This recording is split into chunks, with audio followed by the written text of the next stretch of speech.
Hi hello ನಮಸ್ತೆ ಸ್ನೇಹಿತರೆ, ಎಲ್ಲರಿಗೂ ಕೂಡ ಮತ್ತೊಮ್ಮೆ ನಿಮ್ಮ ಯೂಟ್ಯೂಬ್ ಚಾನಲ್ಗೆ ಪ್ರೀತಿಯ ಸ್ವಾಗತ. ಹಾಗೆ ಯಾರು ನಿಮ್ಮ ಚಾನಲ್ಗೆ ಸಬ್ಸ್ಕ್ರೈಬ್ ಮಾಡಿಲ್ಲ ಸಬ್ಸ್ಕ್ರೈಬ್ ಮಾಡಿ ಅಂತ ಹೇಳ್ತಾ, KPSCಯ ಒಂದು ಮರುಪರೀಕ್ಷೆ, KS ಪೂರ್ವಭಾವಿಯ ಮರುಪರೀಕ್ಷೆಗಾಗಿ ಹಲವಾರು ಜನ ವಿದ್ಯಾರ್ಥಿಗಳು, ಕನ್ನಡ ಪರ ಸಂಘಟನೆಗಳು, ಸಾಹಿತಿಗಳು, ಚಿಂತಕರು ಎಲ್ಲರೂ ಕೂಡ ಸೇರಿ ಒಂದು ಹೋರಾಟವನ್ನು ಮಾಡಿ ಆ ಪರೀಕ್ಷೆಯಲ್ಲಿ ಪ್ರಶ್ನೆ ಪತ್ರಿಕೆಯಲ್ಲಾಗಿದ್ದಂಥ ಗೊಂದಲದ ವಿರುದ್ಧ ಮಾನ್ಯ ಮುಖ್ಯಮಂತ್ರಿಗಳಿಂದ ಅಧಿಕೃತವಾಗಿ ಆದೇಶವನ್ನು ಬರುವಂತೆ ಮಾಡಿ ಮರುಪರೀಕ್ಷೆಗೆ ಆದೇಶವನ್ನು ಕೂಡ ನೀಡಿದರು.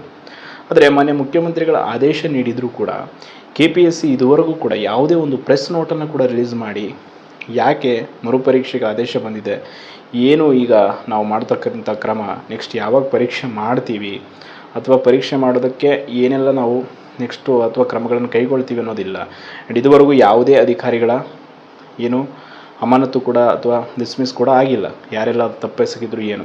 ಬಟ್ KPSCಯ ಒಂದು ಸದಸ್ಯರ ಬಲ ಮಾತ್ರ ದಿನದಿಂದ ದಿನಕ್ಕೆ ಹೆಚ್ಚಾಗ್ತಾ ಹೋಗ್ತಾ ಇದೆ. ದೇಶದಲ್ಲೇ ಎರಡನೇ ಅತಿ ದೊಡ್ಡ ಸದಸ್ಯರನ್ನು ಹೊಂದಿರುವಂಥ ಸರ್ವಿಸ್ ಕಮಿಷನ್ ನಮ್ಮ KPSC.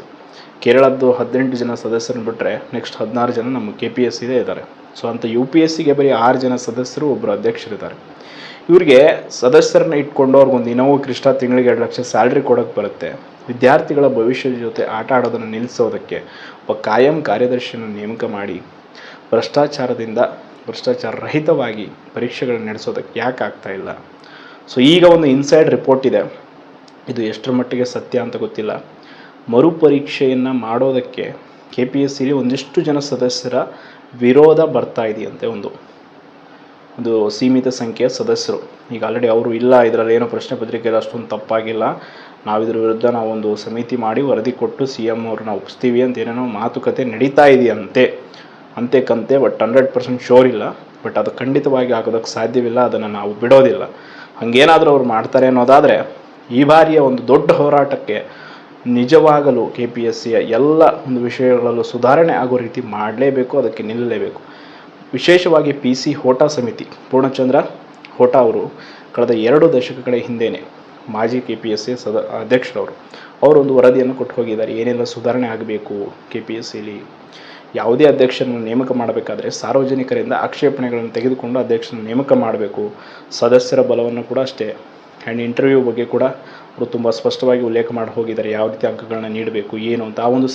ಆ ಒಂದು ಸಮಿತಿ ನೀಡಿ ಹೋಗಿರುವಂಥ ವರದಿಯನ್ನು ಇದುವರೆಗೂ ಬಂದಿರುವ ಯಾವುದೇ ಸರ್ಕಾರಗಳು ಪೂರ್ಣವಾಗಿ ಅನುಷ್ಠಾನಕ್ಕೆ ತಂದಿಲ್ಲ. ಕೆಲವೊಂದಿಷ್ಟು ಅಂಶಗಳನ್ನು ಮಾತ್ರ ಜಾರಿಗೆ ತಂದಿವೆ ಅಷ್ಟೇ.